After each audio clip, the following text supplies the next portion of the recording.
This talk will cover approaches for working with electronic health records, EHRs, using machine learning, including unsupervised representation learning for medical text, codes, visits, and patients. Also, working with time series events using MLPs and RNNs.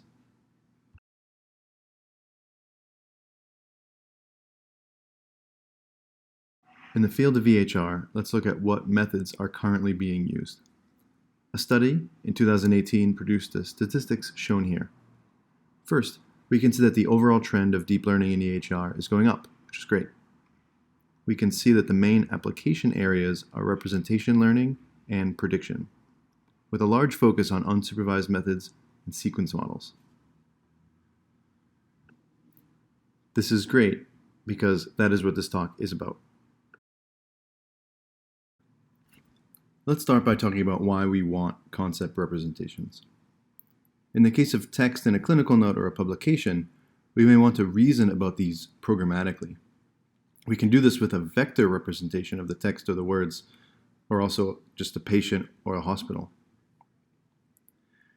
If we represent a clinical publication as a vector, we can compare it to other publications to perform a search, or in the case of clinical notes, search for similar patients. We can also look to see if a current clinical note is very different from existing notes to detect errors in the case that an unlikely word is used. We can also build representations for words and examine relationships between them to better understand drugs and diseases. Imagine doing this to study relationships between patients, doctors, visits, diseases, drugs, or symptoms. It is a computational approach to perform a literature review or find candidate drugs. We can then also use these concepts programmatically for searching and reasoning about things in other tasks.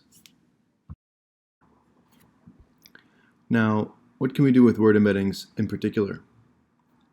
We can compose these words together to represent documents, or use them as a component in other models, such as RNNs, to augment small data sets.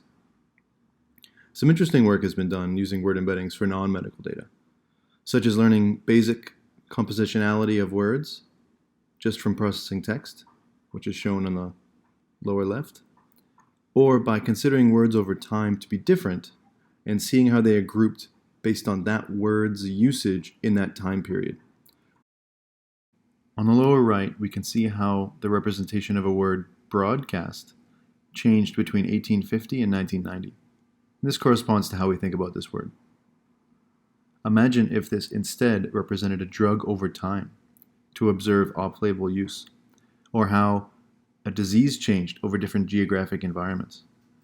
These experiments could be very interesting applications to the medical field, but this has largely been unexplored. Now let's talk a bit about how these models work. First, we'll talk about how to encode tokens, such as words or phrases.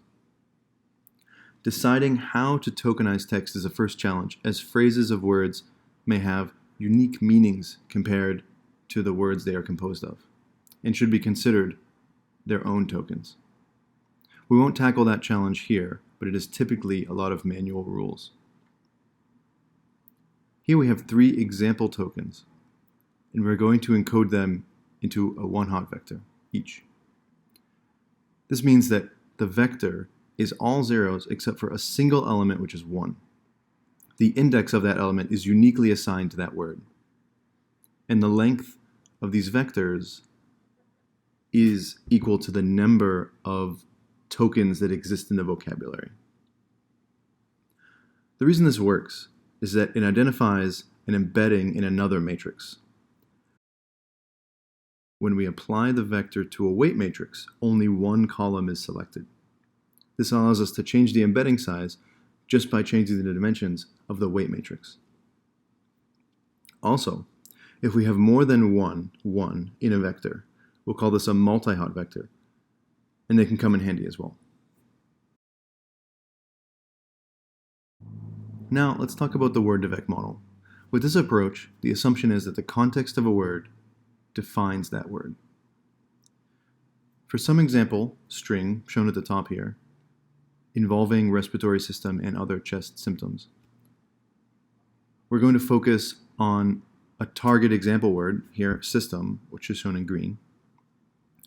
Each word will be a target word at some point during this training, unless it is an ignore word, such as and or some other filler word. We beforehand decide on a context. So here our context size is 2, which means that we'll find words within a distance of 2 to our target word. Here, these are shown in yellow. This will be considered as one training example. First, we will make a one-hot vector representing the target word and project it down to a 2D representation. Now, the embedding size can vary. Here, we're just doing 2D. Then, we will project it back up to generate the context of that word. This is impossible to do perfectly because a word can have multiple different contexts, but that will be the key to why this method works. Let's take a more formal look at this. Our input is a one-hot vector x. The embedding of this concept is z. And our context is a multi-hot vector c. To encode this, we will use a weight matrix to create z, which is, as you recall, just selecting a vector from the first weight matrix W. Then, to decode, we will multiply z, our embedding, by the second weight matrix W2, and then apply a softmax function to make it sum to 1. This output is not multi-hot, it is a probability distribution. We will apply a loss to maximize the likelihood of these probabilities, to make the prediction as close as possible to all contexts of that word. Solving this over all words at the same time gives this method its power. Here is a small demonstration of the model being trained on a very small set of data. All words in the vocabulary are shown here.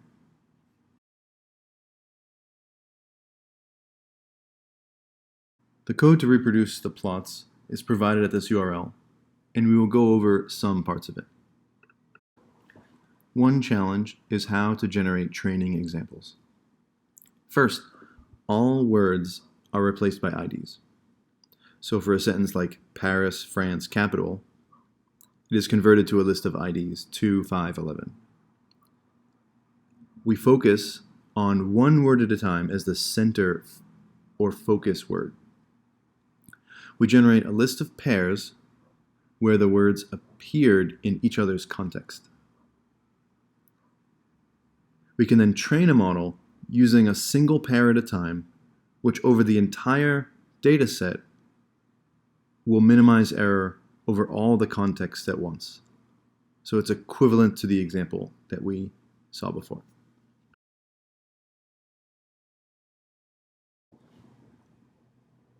The model is shown here in PyTorch. We create 2 weight matrices, one to encode and one to decode. To encode, the size is embedding times vocab, and to decode, it is vocab times embedding. To complete a forward pass, we will take the focus vector, which is a one-hot vector, and perform these 2 matrix transformations, and then take a softmax. The code here is using a log softmax. That's just to be compatible with the loss. We can just think of this intuitively as a softmax.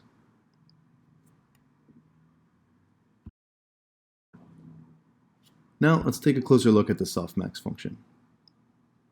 If our vocabulary has 3 words, then the model will output 3 real valued, possibly negative outputs. The outputs are first exponentiated, where they become positive. Then they are normalized to sum to 1 and become a probability distribution. In the 3-dimensional case, it is easy to visualize how the function will behave. Each combination of outputs can be plotted on this triangle, also called a simplex. With this, we can visualize how the loss function will behave. As the training will try to move a single output to minimize the loss, we can see the impact on the other outputs. We can see that the model can also learn from the data indirectly using a process of elimination. And this intuition will help us understand how these models are going to learn. To get some further intuition, this visualization lets you see how a linear change impacts the softmax over 3 outputs. This demo is available at the link shown in the bottom right.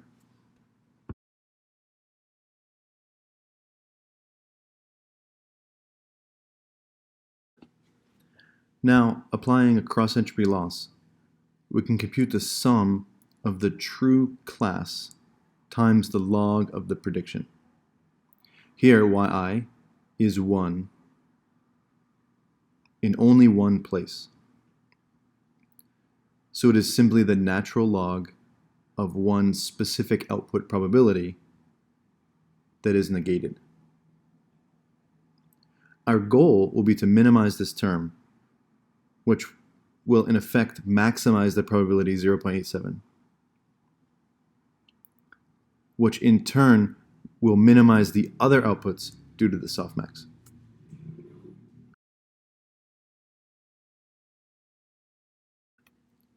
Now let's talk about a good data source.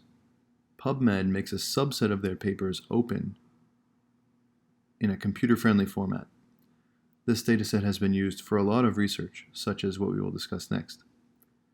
Over 1 million articles that are grouped by journal and year are made available in a easy-to-parse format. The XML files are organized by sections of the paper, so that it is easy to grab just the abstracts or the conclusions. Let's look at a study that looked at word embeddings in a medical setting. This makes an important aspect of these methods very clear, that representations are biased by the data they are trained on. We can use this to our advantage to learn how relationships vary between datasets.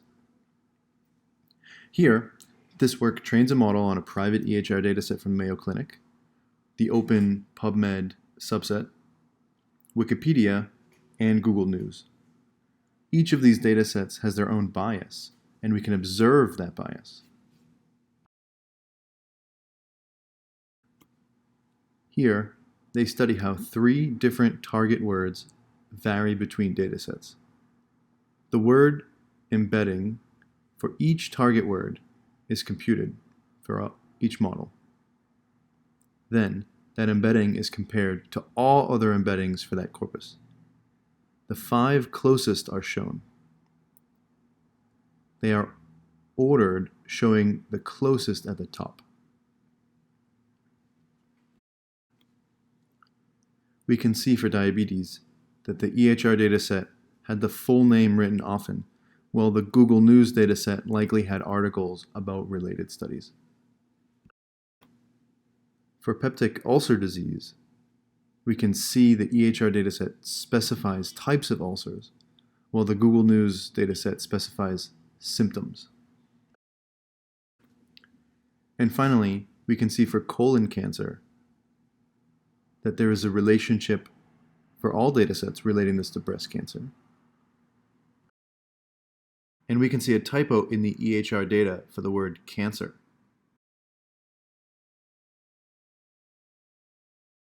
Now, let's look at another public dataset of radiology reports from Indiana University Hospital. Here, we have over 1,000 reports in a computer-friendly XML format, indicating the findings that were present, as well as a plain text description from the radiologist. Here is some Python code to clean up this dataset into a format we can work with. We need to parse the XML in order to find the findings node and then extract and clean the text from it. The output we get is a list of strings that we can use to extract tokens and their contexts in order to train a model. Now, trying to train a model on this new text introduces some challenges because it's a lot larger than the previous dataset. The settings used during training can greatly influence the resulting model. We call these hyperparameters. These are things like the dimension of the embedding, the learning rate of the optimizer, the token words used, and the context window size. Here are two different dimension sizes projected into 2D so we can see them. Typically, we can expect that when things are in a big ball, that no real relationship was learned, and that everything just has a similar distance to each other. And when there is one sharp feature, like on the right, this indicates that we don't have enough space in the embedding to represent what's needed to be represented to explain the data. This model on the right is likely underfit and tried to output averages of all the contexts. We can inspect these models using the same approach that we discussed before, but for the focus word spine. We can see in lower dimensions, the distances are a lot higher than when compared to the 100 dimensions, where they are all a very similar distance. It is hard to see any pattern for either of these. The process of training these models is iterative, and it can be challenging to learn patterns, given the data, if it's possible at all to learn patterns. Typically, models are trained with millions of examples.